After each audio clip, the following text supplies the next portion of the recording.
آج ہم لوگ سورہ ہمزہ کے بارے میں پڑھیں گے۔ تو سورہ ہمزہ یہ جو ہے قرآنی ترتیب اس کی 104 ہے اور نزولی ترتیب جو ہے وہ 32 ہے اور مکی صورت ہے۔ اس میں 9 آیتیں ہیں، 33 الفاظ ہیں اور 96 حروف ہیں۔ یہ بھی 30ویں پارے کی صورت ہے اور اس میں بھی ایک ہی رکوع ہے۔ اس کی پہلی آیت میں جو ہے ہمزہ کا لفظ آیا ہے، اس وجہ سے اس صورت کو سورہ ہمزہ کہتے ہیں۔ اب اس صورت کا پچھلی صورتوں سے کیا تعلق ہے؟ تو پچھلی صورتوں میں ہم لوگوں نے پڑھا تھا کہ مال پر فخر کرنا جو ہے، زیادہ کی طلب جو ہے انسان کو غافل کر دیتا ہے آخرت سے، اللہ کے احکام پر عمل کرنے سے غافل کر دیتا ہے۔ ان سب چیزوں کی مذمت بیان کی گئی تھی پچھلی صورتوں میں۔ اس میں بھی مال کو جو ہے جمع کرنا اور بار بار گنتے رہنا اور مال ہی کو دنیا کی آشائش حاصل کرنے کا ذریعہ سمجھ لینا،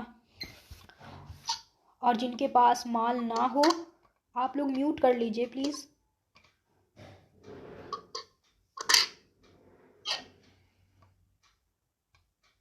تو اس صورت میں بھی جو ہے مال کو بار بار گنتے رہنے کا، مال ہی کو جو ہے اپنی ساری آشائش حاصل کرنے کا ذریعہ سمجھ لینا، اور جس کے پاس مال نہ ہو اس کو حقارت کی نظر سے دیکھنا، اس کو ذلیل سمجھنا، ان سب کا بیان اس صورت میں ہے۔ انشاءاللہ ہم لوگ دیکھیں گے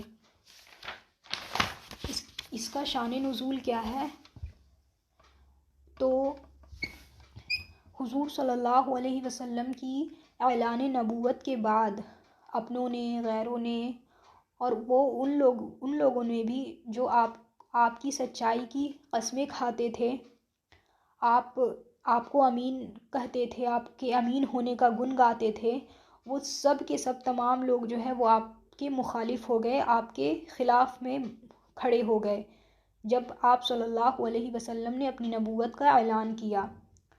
اور وہ لوگ جو تھے آپ صلی اللہ علیہ وسلم پر طرح طرح کے عیب لگاتے اور آپ کو ساحر یعنی جادوگر کہتے اور مجنوں کہتے، دیوانہ کہتے، اور آپ صلی اللہ علیہ وسلم کے پیٹھ پیچھے بھی جو ہے وہ لوگ عیب لگاتے تھے، اور سامنے بھی جب حضور صلی اللہ علیہ وسلم ان کے آتے تھے تو وہ طعنہ دیتے تھے، اور کفار مکہ کو یہ بات ہضم نہیں ہوتی تھی کہ آپ صلی اللہ علیہ وسلم نبی کیسے ہو سکتے ہیں، ان کے پاس تو مال و دولت کا انبار بھی نہیں ہے، ان کے پاس تو کوئی سرداری بھی نہیں ہے، تو یہ نبی کیسے ہو سکتے تھے؟ یہ بات کفار مکہ کو ہضم نہیں ہوتی تھی۔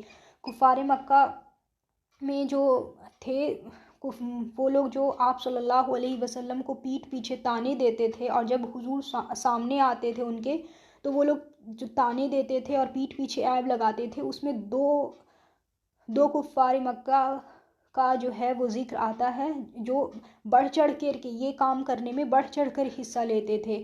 ایک ولید بن مغیرہ اور دوسرا نام جو ہے وہ اخنس بن شریق کا آتا ہے۔ یہ لوگ زیادہ مطلب بڑھ چڑھ کے حضور صلی اللہ علیہ وسلم کی عیب جوئی کرتے تھے اور آپ صلی اللہ علیہ وسلم کو طعنہ دیتے تھے۔ مجلسوں میں جب کوئی مجلس لگتی تو مطلب وہ لوگ ایسا کرتے تھے۔ کون دو نام ہیں؟ ولید بن مغیرہ کافر اور اخنس بن شریق۔ پھر اللہ تعالیٰ نے اس صورت کو نازل فرمایا اور اس میں عرب سماج کی 2 برائیوں کا ذکر کیا گیا ہے جس کی وجہ سے خاندان بکھر جاتے ہیں، رشتے ٹوٹ جاتے ہیں۔ ان میں سے ایک برائی ہے پیٹھ پیچھے عیب نکالنا، اور دوسری بیماری ہے منہ کے سامنے مطلب سامنے میں طعنہ دینا۔ اس صورت میں 2 بیماریوں کا ذکر کیا گیا ہے، ایک عیب جوئی کرنا پیٹھ پیچھے اور سامنے میں طعنہ دینا۔ اللہ تعالیٰ نے اس صورت کو نازل فرمایا اور اس میں ان بیماریوں کا ذکر فرمایا ہے۔ اس کی فضیلت کیا ہے؟ تو اگر کسی کو نظر بد کی وجہ سے بخار جیسی کیفیت ہو گئی ہو تو وہ کیا کرے کہ اول اور آخر میں درود ابراہیمی 3 مرتبہ پڑھے اور 1 مرتبہ سورہ ہمزہ پڑھ کر اپنے بدن پر وہ دم کر لے، تو انشاءاللہ نظر بد کا اثر جو ہے وہ ختم ہو جائے گا۔ اب ہم لوگ سورہ ہمزہ کا ترجمہ اور تفسیر دیکھیں گے۔ اعوذ باللہ من الشیطان الرجیم، بسم اللہ الرحمن الرحیم۔ ویل لکل ہمزۃ لمزہ، بڑی خرابی ہے ہر اس شخص کے لیے جو پس پشت عیب نکالنے والا ہو اور رو در رو تانا دینے والا ہو۔ یعنی اللہ تعالیٰ نے ایسے شخص کے لیے بڑی خرابی بیان کی ہے، جو کیا کرتا ہے، پس پشت عیب نکالتا ہے، مطلب کہ پیٹھ پیچھے، پس پشت مطلب پیٹھ پیچھے دوسروں کے عیب کو نکالتا ہے، اور رو در رو تانا دیتا ہے، یعنی جب آمنے سامنے ہوتا ہے تو تانا دیتا ہے، اور پس پشت یعنی پیٹھ پیچھے عیب جوئی کرتا ہے، عیب نکالتا ہے اس کے۔ تو بعض اعتبار سے جو ہے کسی کے عیب کو بیان کرنا یہ بڑا جرم ہے، اور بعض اعتبار سے تانا دینا بھی یہ بڑا جرم ہے۔ آدمی جب کسی کی غیبت کرتا ہے تو کیا ہوتا ہے، غیبت پیٹھ پیچھے ہی کرتا ہے، تو اس کو کوئی روکنے والا نہیں ہوتا، تو اس لیے وہ کیا ہوتا ہے، وہ بندہ غیبت کرنے والا اس میں لگا ہی رہتا ہے اور اس میں بڑھتا ہی چلا جاتا ہے، اس کو کیونکہ روکنے والا کوئی نہیں ہوتا، اور اس حساب سے وہ پھر غیبت جو ہے وہ بڑا گناہ بن جاتا ہے۔ اور جب کوئی کسی کو تانا دیتا ہے تو وہ چونکہ آمنے سامنے ہوتا ہے، اس لیے یہ گناہ جو ہے زیادہ بڑھتا نہیں ہے، کیونکہ یہ آمنے سامنے ہوتا ہے۔ تو تانا دینے سے کیا ہوتا ہے، کسی کی توہین ہوتی ہے، دل آزاری ہوتی ہے، یہ بھی اس لیے بڑا جرم ہے کیونکہ شریعت نے جو ہے کسی کے دل آزاری، دل دکھانے سے منع فرمایا ہے، چاہے وہ سامنے تانے کی شکل میں ہو یا پھر پیٹھ پیچھے غیبت کی شکل میں ہو۔ تو یہ دونوں چیزیں، غیبت یعنی پیٹھ پیچھے عیب نکالنا اور تانا دینا، یہ دونوں جو ہے بہت بڑا گناہ ہے، کبیرہ گناہ ہے، حرام ہے۔ اب غیبت کیا ہے؟ تو ایک مرتبہ اللہ کے رسول صلی اللہ علیہ وسلم سے پوچھا صحابہ نے کہ یا رسول اللہ، غیبت کیا ہے؟ تو آپ صلی اللہ علیہ وسلم نے فرمایا کہ تمہارا اپنے مسلمان بھائی کا پیٹھ پیچھے ایسے انداز میں تذکرہ کرنا کہ اگر اس کو خبر ہو جائے تو اس کو برا لگے، تو یہ غیبت ہے۔ حضور صلی اللہ علیہ وسلم نے کیا فرمایا کہ اگر تم اپنے کسی مسلمان بھائی کا ذکر کر رہے ہو اس کے پیٹھ پیچھے، اور اس انداز میں اس کا ذکر کر رہے ہو کہ اگر وہ بندہ سامنے ہوتا تو اس کو برا لگتا، اس کو وہ بات گوارا نہیں ہوتی، تو یہ بیان کرنا اس کے بارے میں یہ غیبت ہے۔ اس طریقے سے تم اگر اپنے مسلمان بھائی کے کسی بھی بات کو بیان کرتے ہو اس کے پیٹھ پیچھے کہ اگر وہ سامنے ہوتا اور اس کو سن لیتا ان باتوں کو تو اس کو برا لگ جاتا، تو یہ غیبت ہے۔ پھر صحابہ نے عرض کیا کہ یا رسول اللہ، اگر وہ باتیں، وہ برائی سچ مچ میں اس کے اندر پائی جائے تب بھی یہ غیبت ہے؟ تو حضور صلی اللہ علیہ وسلم نے فرمایا کہ یہی تو غیبت ہے، اگر وہ برائی، وہ کوئی بھی ہے کمی اس میں اگر نہ پائی جائے تو یہ تو تہمت ہے، یعنی کہ کیا ہے، الزام ہے، یہ تہمت ہے۔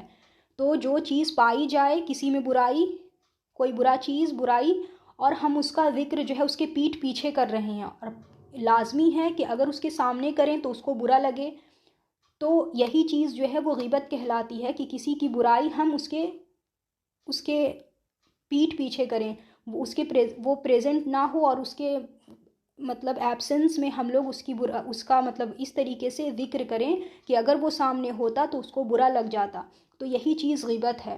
پھر صحابہ نے کیا پوچھا تھا کہ اگر وہ چیز، وہ برائی سچ مچ میں اس بندے کے اندر موجود ہو اور ہم ذکر کریں تب بھی یہ غیبت ہی کہلائے گا؟ تو حضور صلی اللہ علیہ وسلم نے فرمایا کہ یہی تو غیبت ہے، اگر وہ برائی اگر اس میں نہ پائی جائے اور تم بیان کرو تو یہ تہمت ہے، یہ الزام ہے۔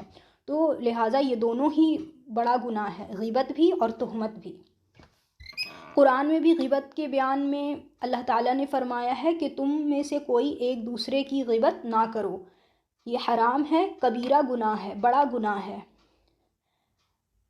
حضور صلی اللہ علیہ وسلم جب معراج پر گئے تھے تو حضور صلی اللہ علیہ وسلم نے جنت کا، جہنم کا جو ہے سیر کیا تھا، جہنمیوں کو دیکھا تھا، جنتیوں کو دیکھا تھا۔ تو معراج کی رات میں حضرت جبرائیل علیہ السلام آپ صلی اللہ علیہ وسلم کو مشاہدہ کرا رہے تھے جنت کا اور دوزخ کا۔ تو آپ صلی اللہ علیہ وسلم کی گزر جو ہے کچھ ایسے مرد اور عورت کے پاس سے ہوا جو تانبے کے ناخون سے اپنے بدن کو نوچ رہے تھے۔ تو حضور صلی اللہ علیہ وسلم نے جبریل علیہ السلام سے پوچھا کہ یہ کون لوگ ہیں، ان کا کیا جرم ہے، یہ ایسا کیوں کر رہے ہیں؟ تو جبریل علیہ السلام نے فرمایا کہ یہ لوگ جو ہیں وہ غیبت کرتے تھے، یہ لوگ اپنے مسلمان بھائی کا غیبت کرتے تھے، پیٹھ پیچھے ان کے عیبوں کو بیان کیا کرتے تھے۔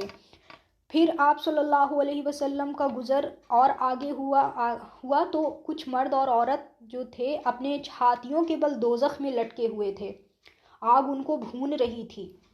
تو پھر آپ صلی اللہ علیہ وسلم نے جبرائیل علیہ السلام سے پوچھا کہ یہ کون لوگ ہیں؟ تو جبرائیل علیہ السلام نے بتایا کہ یہ وہ لوگ ہیں جو روبرو یعنی کہ سامنے میں دوسروں کو طعنے دیا کرتے تھے، یہ وہ لوگ ہیں۔ تو غیبت کرنے والے کیا کر رہے تھے؟ تانبے کے ناخون سے اپنے بدن کو نوچ رہے تھے، اور جو طعنے دیتے تھے وہ کیا کر رہے تھے؟ وہ ان کو جو ہے چھاتیوں کے بل جو ہے لٹکا دیا گیا تھا دوزخ میں، اور آگ ان کو بھون رہی تھی۔ تو یہ دونوں وعیدیں جو ہیں، مطلب یہ جو وعیدیں بیان کی گئی ہیں، اس سے صاف پتہ چلتا ہے کہ کسی کی عیب جوئی کرنا اور سامنے میں کسی کو طعنے دینا یہ بہت ہی بڑا گناہ ہے، ناجائز، حرام ہے۔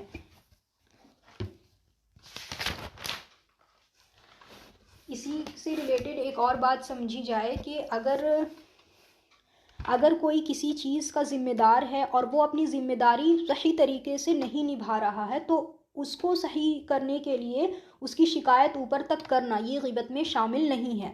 مطلب کیا ہوا؟ اس کو ایک ایگزامپل سے سمجھتے ہیں کہ اگر ایک اسکول ہے، بہت سارے ٹیچرز ہیں، ان میں سے ایک ٹیچر جو ہے اچھے سے نہیں پڑھاتا، تو دوسرا کوئی ٹیچر اوپر جا کر کے پرنسپل سے اس کی شکایت کر سکتا ہے۔ اگر وہ جا کر کے اس ٹیچر کی شکایت پرنسپل سے کرتا ہے جو ٹیچر نہیں پڑھا رہا ہے بچوں کو اچھے سے، تو یہ جب شکایت کرے گا پرنسپل کے پاس جا کر کے، تو یہ بات غیبت میں شمار نہیں ہوگی۔ کیوں؟ کیونکہ یہ دوسروں کا سوال یہاں پر آ گیا، کیونکہ وہ اچھے سے نہیں پڑھا رہا ہے، بچوں کا فیوچر بگڑے گا، تو یہ غیبت میں شمار نہیں کیا جائے گا۔ یہی بات یہاں پہ بیان کی گئی ہے کہ اگر کوئی کسی چیز کا ذمہ دار ہے اور وہ اپنی ذمہ داری صحیح طریقے سے نہیں نبھا رہا ہے، تو اس کو صحیح کرنے کے لیے اس کی شکایت اوپر تک کرنا یہ غیبت میں شمار نہیں کیا جائے گا، یہ غیبت نہیں ہوگی۔ میں نے اگزامپل سے ابھی سمجھایا، آپ کو سمجھ آ گیا ہوگا انشاءاللہ۔ تو اور یہی بات اس طریقے سے بھی ہے کہ اگر بہت سارے ٹیچرز میں ایک ٹیچر اچھے سے نہیں پڑھا رہا ہے اور وہ ٹیچر پھر آپس میں جو ہے ڈسکس کرنے لگے، آپس میں اس کے بارے میں بات کرنے لگے کہ ہاں وہ اچھے سے نہیں پڑھاتا، تو یہ غیبت میں آ جائے گا۔ لیکن اگر ان میں سے کوئی ایک ٹیچر اوپر جا کر کے پرنسپل سے شکایت کرتا ہے تو یہ غیبت میں شمار نہیں ہوگا۔ امید ہے آپ لوگوں کو یہ بات سمجھ آ گئی ہوگی کہ کون غیبت ہے، کیا چیز، اور کیا چیز غیبت نہیں ہے۔ اور دین و شریعت کے خلاف اگر کہیں پر بات ہو رہی ہو تو اس کے منہ پر کہہ دینا یہ بھی طعنہ زنی نہیں ہے، یہ تو افضل جہاد ہے کہ ہاں ہم دین کے خلاف ہوتا ہوا کچھ دیکھیں تو اس کے خلاف ہم بول رہے ہیں۔ تو دین و شریعت کے خلاف کوئی بھی بات ہو رہی ہو تو اس کے منہ پر کہہ دینا یہ طعنہ میں شمار نہیں کیا جائے گا، یہ افضل جہاد ہے، کیونکہ ہمیں دین اور شریعت کے خلاف کوئی بھی بات ہو، کوئی بھی کام ہو، ہمیں روکنا ہے۔ اس سے پہلے ہم لوگوں نے پڑھا تھا سورہ عصر میں کہ دینداری کے لیے نجات کے لیے ہمارا دیندار ہونا یہ مطلب کافی نہیں ہوگا، ہمیں دوسروں کی بھی اصلاح کے لیے مطلب کچھ نہ کچھ سوچنا پڑے گا، کچھ نہ کچھ کرنا پڑے گا۔ تو یہی ہے کہ دین و شریعت کے خلاف کوئی بھی بات ہوتا ہوا دیکھیں یا کوئی کر رہا ہو یا دیکھیں تو اس کے منہ پر کہہ دینا یہ طعنہ میں شمار نہیں ہوگا۔ اور جو عیب کسی کے اندر ہے اور وہ اس کے پیٹھ پیچھے بطور تفریح ذکر کیا جائے، بطور مجلس آرائی کے، یعنی مجلس بیٹھی، معذرت کے ساتھ یہ زیادہ تر عورتوں میں زیادہ ہوتی ہے یہ برائی، پیٹھ پیچھے عیب جوئی کرنے والی بات۔ تو مجلس آرائی ہوئی پیٹھ پیچھے بطور تفریح کے، بطور مجلس آرائی کے اگر کوئی کسی کی برائی کو بیان کر رہا ہے تو یہ غیبت میں شمار کیا جائے گا، اور یہ گناہ ہے، ایسا کرنا یہ حرام ہے۔ لیکن یہی میں نے بتایا تھا اس سے اوپر کہ بطور اصلاح کی جائے کہی جائے تو یہ غیبت نہیں ہوگی۔ بعض مرتبہ اس کی برائی کو بیان کرنا ہی ضروری ہو جاتا ہے، جیسے ٹیچر اور پرنسپل والا میں نے کیس جو سمجھایا تھا اس میں، کیونکہ اس سے کیا ہوگا، بچوں کا فیوچر برباد ہوگا۔ تو وہی ہے کہ بعض دفعہ برائی کو بیان کرنا ہی ضروری ہو جاتا ہے۔ کیونکہ ایسے کیا ہوگا، اصلاح کے لیے مطلب یہ کیا جا رہا ہے، تو یہ غیبت نہیں ہوگا۔ اور حدیث میں بھی آیا ہے کہ الدین نصیحہ، دین جو ہے وہ بھلائی کا نام ہے، خیر خواہی کا نام ہے۔ تو اسی وجہ سے ہمیں یہ سمجھنا چاہیے کہ کب ہم کون اسٹیپ اٹھائیں گے تو یہ غیبت ہے، کون اسٹیپ اٹھائیں گے تو یہ غیبت نہیں ہے، بلکہ یہ کرنا ہمارے لیے ضروری ہو جائے گا۔ اس سے ریلیٹڈ ایک حدیث ہے، ایک مرتبہ آپ صلی اللہ علیہ وسلم اما عائشہ رضی اللہ عنہا کے پاس بیٹھے ہوئے تھے، تو دور سے ایک شخص آیا۔ ابھی وہ قریب نہیں آیا تھا کہ پیارے آقا محمد صلی اللہ علیہ وسلم نے فرمایا، عائشہ دیکھو، وہ جو بندہ آ رہا ہے نا، وہ اپنی قوم کا بہت ہی بدترین آدمی ہے، بہت ہی شریر قسم کا آدمی ہے۔ تو پھر تھوڑی دیر میں وہ شخص قریب آیا، اللہ کے رسول صلی اللہ علیہ وسلم نے اس کا اکرام کیا، اس سے بات چیت کی، پھر وہ شخص جو ہے وہ چلا گیا۔ تو اماں جان حضرت عائشہ رضی اللہ عنہا نے فوراً اللہ کے رسول صلی اللہ علیہ وسلم سے کہا کہ یہ کیا بات ہوئی، جب وہ شخص سامنے نہیں تھا تو آپ اس کی برائی کر رہے تھے، اور جب وہ سامنے آیا تو آپ اس کی خاطرداری کرنے لگے۔ تو اس حدیث کا مفہوم یہی ہے، اس کا مطلب یہی ہے کہ حضرت عائشہ رضی اللہ عنہا سے اللہ کے رسول صلی اللہ علیہ وسلم کا یہ کہنا کہ یہ شخص بہت ہی شریر ہے، بدترین ہے، دھوکے باز ہے، تو یہ اس لیے کہا تھا کیونکہ ایسا ہو سکتا تھا کہ حضور صلی اللہ علیہ وسلم کی غیر موجودگی میں وہ حضرت عائشہ رضی اللہ تعالی عنہا کو اپنے مکر و فریب سے نقصان نہ پہنچا دے۔ تو یہاں پر بطور اصلاح کے حضور صلی اللہ علیہ وسلم نے اس شخص کی برائی کو حضرت عائشہ رضی اللہ تعالی عنہا سے بیان کی۔ تو یہ بات ہمیں پتہ چل گئی کہ کب کون بات ہم کہیں گے تو غیبت ہے، کب کون بات کہیں گے تو یہ غیبت نہیں ہے۔ جب بطور اصلاح کے کہیں گے تو یہ غیبت نہیں ہوگی، لیکن جب کوئی بات کسی کی برائی بطور تفریح کے، بطور مجلس آرائی کے کی جائے تو پھر یہ غیبت میں شمار ہوگا۔ اور یہ بیماری جو ہے غیبت کرنے والی جو ہے کیسے ابھرتی ہے، تو مال پرستی، زر پرستی جو ہے وہ آدمی کو جو ہے غیبت کرنے والا بھی بنا دیتا ہے اور طعنے دینے والا بھی بنا دیتا ہے۔ مال، زر پرستی، یہ جو ہے اخلاقی جو بیماری ہے غیبت اور طعنہ، یہ دونوں کا سبب کیا ہے، مالداری۔ اگر انسان مالدار ہو جاتا ہے نا، تو مطلب وہ کبھی ایسا ہوتا ہے کہ وہ کسی کو کچھ سمجھتا ہی نہیں ہے، حقیر سمجھنے لگتا ہے۔ تو یہی چیز جو ہے انسان کو غیبت کرنے والا اور طعنہ دینے والا بھی بنا دیتی ہے، مالداری۔ یہ تھا غیبت کے بارے میں اور طعنہ دینے کے بارے میں پوری تفصیل۔ آگے آیت ہے، الذی جمع مالا وعددہ، جو مال کو جمع کرتا ہے اور اس کو بار بار گنتا ہے۔ اللہ تعالیٰ نے پہلے فرمایا کہ بڑی خرابی ہے ہر اس شخص کے لیے جو پس پشت یعنی پیٹھ پیچھے عیب نکالنے والا ہو اور سامنے میں طعنہ دینے والا ہو۔ پھر آگے اللہ تعالیٰ فرما رہے ہیں، جو مال کو جمع کرتا ہے اور اس کو بار بار گنتا ہے، جو مال کو جمع کرتا ہے اور بار بار اس کو گنتا ہے، اس کے لیے بھی بڑی خرابی ہے۔ آگے اللہ تعالیٰ پھر فرما رہے ہیں، یحسب ان مالہ اخلدہ، وہ یہ خیال کر رہا ہے کہ اس کا مال اس کے پاس سدا رہے گا۔ تو یہاں پر جو ہے مال جمع کرنے والوں کو اور بار بار گننے والوں کے لیے بھی خرابی بیان کی گئی ہے۔ تو مال جمع کرنے کا یہ ہرگز مطلب نہیں ہے کہ ہمارے پاس کہیں سے پیسہ آیا تو اس کو لے کر ہم رکھیں اور اس پر یہ بات فٹ کریں، یا پھر بندہ کاروبار کر کے آیا، دن بھر دکانداری کے پیسے مطلب لایا، شام کو لے کر کے گھر آیا اور پھر اس کو گنا اور اس کو جمع کر کے رکھا، تو یہ جو بات ہے اس پر فٹ کرنے لگے۔ یا پھر ہمیں ہدیہ ملا یا صدقہ ملا اور اس کو ہم لے آئیں، اس کو مطلب ہم گن رہے ہیں اور جمع کر رہے ہیں، تو اس پر یہ بات فٹ کی جائے نہیں، بلکہ یہ جو اللہ تعالیٰ نے فرمایا ہے کہ وہ مال کو جمع کرتا ہے اور بار بار گنتا ہے، یہ ایسے شخص کے لیے ہے اس کا معنی یہ ہے کہ ایک شخص ہے جو اپنے مال پر فخر کرتا ہے اور اس کو مطلب گن گن کر خوش ہوتے رہتا ہے کہ میرے پاس اتنے لاکھ ہیں یا میرے پاس اتنے کروڑ ہیں، تو یہ شخص جو ہے وہ مال کی محبت میں اتنا زیادہ ڈوبا ہوا ہے کہ وہ سمجھتا ہے کہ میری ہر مشکل جو ہے وہ مال و دولت سے ہی حل ہوگی۔ مال سے غافل ہو کر کے وہ زندگی میں مطلب یوں گھل گیا ہے کہ اس کو ایسا لگتا ہے کہ وہ کبھی مرے گا ہی نہیں، اس کا مال بھی ہمیشہ رہے گا اور وہ بھی خود ہمیشہ رہے گا، اس کو کبھی موت آئے گی نہیں۔ تو ایسے شخص پہ یہ آیت فٹ ہوگی کہ وہ مال کو کیا کرتا ہے، جمع کرتا ہے اور بار بار گنتا ہے۔ تو مال جو ہے جمع کرنا اور گننا، تو وہ مال کون سا ہے، کون سا مال ہے؟ ابھی میں نے بتایا کہ اگر کوئی کاروبار کرتا ہے یا پھر دکانداری کرتا ہے اور شام کو پیسے لے کر کے آتا ہے، اس کو جمع کرتا ہے، اس کو گنتا ہے، تو ایسے شخص کے لیے خرابی نہیں ہے۔ تو خرابی کب ہے، وہ برا مال کون سا ہے؟ تو 4 طریقے کا مال ہے۔ پہلا تو یہ کہ حرام ذریعہ سے حاصل ہونے والا مال۔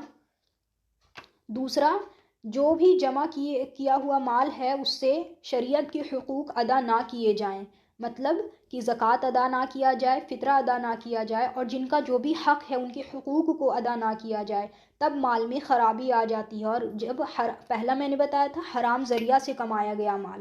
دوسرا، جو بھی جمع کیا ہوا مال ہے اس سے شریعت کے حقوق ادا نہ کیے جائے، زکوٰۃ فطرہ وغیرہ نہ ادا کیا جائے۔ تیسرا، وہ جو مال جمع کرنے میں ایسا مطلب ڈوب جائے کہ آخرت سے، اللہ کے احکام سے بالکل ہی غافل ہو جائے، تو یہ بھی مال جو ہے خرابی والا ہے، اس پر بھی تباہی ہے۔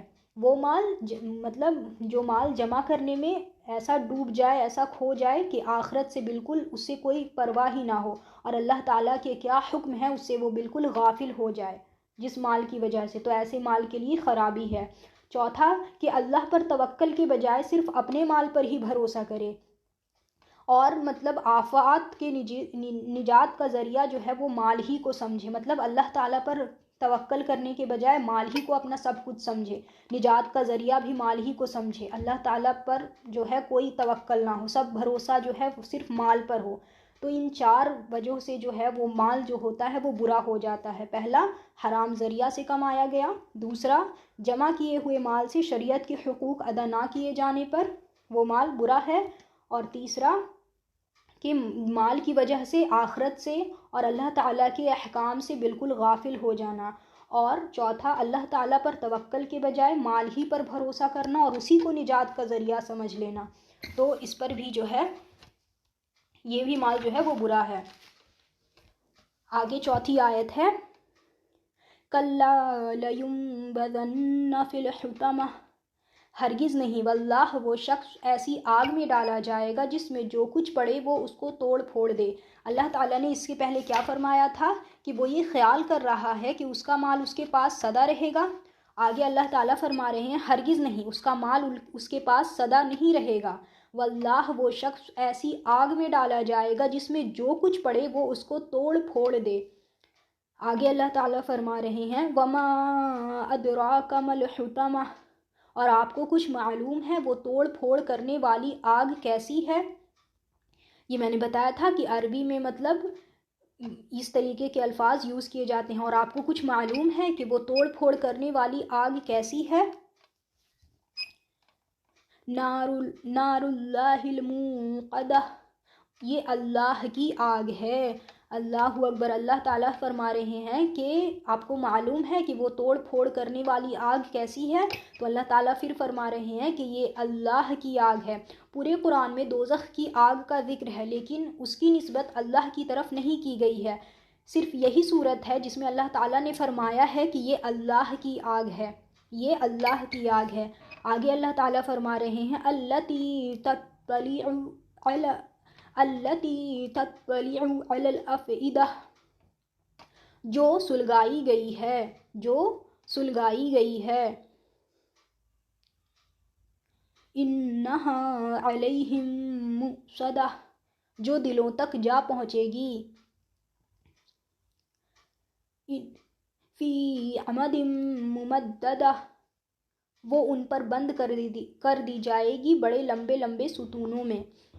تو پہلے تو اللہ تعالیٰ نے فرمایا کہ وہ کس کی آگ ہے، وہ کیسی آگ ہے، وہ اللہ کی آگ ہے جو اللہ کے حکم سے وہ سلگائی گئی ہے، اور جو وہ بدن کو لگتے ہی دلوں تک وہ جا پہنچے گی، بدن کو لگتے ہی وہ سلگائی گئی ہے اور وہ بدن کو لگتے ہی دلوں تک جا پہنچے گی، اور وہ لوگ آگ اور وہ آگ جو ہے ان پر بند کر دی جائے گی اس طرح سے کہ وہ لوگ آگ کے بڑے بڑے لمبے ستونوں میں گھرے ہوئے ہوں گے۔ مطلب یہ کہ دنیا کی آگ اگر انسان کو لگے تو وہ بھی دل پر تو جاتی ہے، اور دوزخ کی آگ ہے وہ بھی دل پر جاتی ہے، لیکن دونوں میں فرق یہ ہے کہ دنیا کی آگ جب جسم کو لگے تو دل پر پہنچنے سے پہلے ہی انسان مر جاتا ہے، تو دل کی جلن جو ہوتی ہے اس کی تکلیف وہ محسوس نہیں کرتا ہے دنیا کی آگ سے۔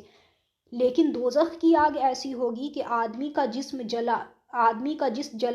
جلا کر کے دل کو بھی وہ جلائے گی، اور انسان زندہ رہے گا، موت ہی نہیں آئے گی، کیونکہ ہم لوگ جانتے ہیں موت تو اس دنیا میں ہی آنی ہے، آخرت میں تو وہ ہمیشہ ہمیشہ کی زندگی ہے، چاہے دوزخی زندگی ہو یا جنتی زندگی ہو، وہ ہمیشہ ہمیشہ کی زندگی ہے۔ تو اس وجہ سے دوزخ کی آگ ایسی ہوگی کہ آدمی کا جسم جلا کر دل کو بھی وہ جلائے گی، اور انسان زندہ ہی رہے گا، کبھی اس کو موت نہیں آئے گی، اور دل جلنے کی وہ تکلیف کو محسوس بھی کرے گا۔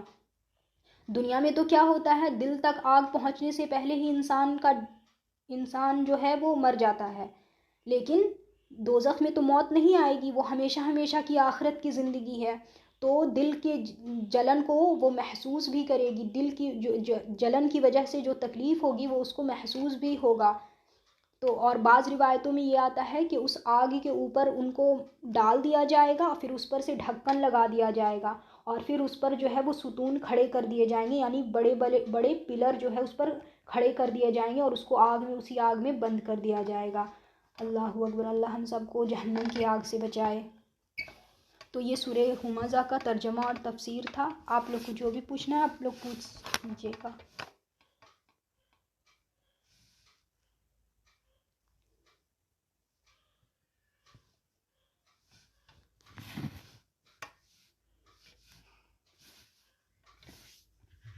جی تو انشاءاللہ اگلی کلاس میں ہم لوگ ملتے ہیں۔ السلام علیکم ورحمۃ اللہ وبرکاتہ۔